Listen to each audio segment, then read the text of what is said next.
Penyu rego komul. Ajani tila kadek mibi tadwu ngare lo kong wale. Min bikular ga ngani ke ba kuling again. Chuja bujita kadek mibi tadwu ngong wale. Deng ya we rego chaga ngol pin abi rego komul. Kokun chakui. Gwar o padwil gwar ni ala kuridi. Ring pen yang deng ba bele ta ma wa bin bi chu la ya ben yai. We be je kana baranga wa chu jien.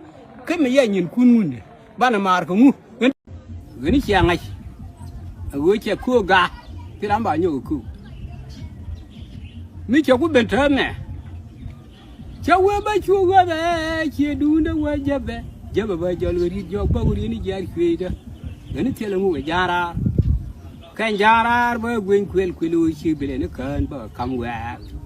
Suara mu jok be ni go ba orang luar di, baju gini jual ku tolak. Agak ni tiada ya boh. Kan guarya bo kun ngori amuni bidwa jani jeda ya kom bara bagari awi chokolo ala un bi puti man dele wan jiu be marluwa uni tela rola en janga lo ni go bedang lang war de gari ya wat ka peng ni jo luwa tam we gure ba go kulu de pol penyu re go komul ajani tila kadek mi bitad go ngare lo kong wale min bikular ga ngani ke ba kuling again Chuja bujita kadang bi tadwu ngong wale. Deng ya we rego chaga ngol pin abi rego komul. Kokun chakui. Gwar o padwil gwar ni ala kuridi. Ring pen yang deng ba bele ta ma wa bin bi chu la ya ben yai.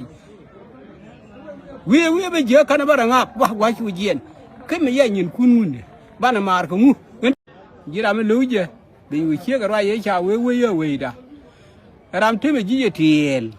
Che gu tung le ram kilo liang de bang be liang ram ti me ji ti che gu tung nen che to wen te me a je di de da ne kat ke te me yara mare di mun de ang di du no mo de kan de je chora we te me nyo ye nyan tu me nyo ye ga dal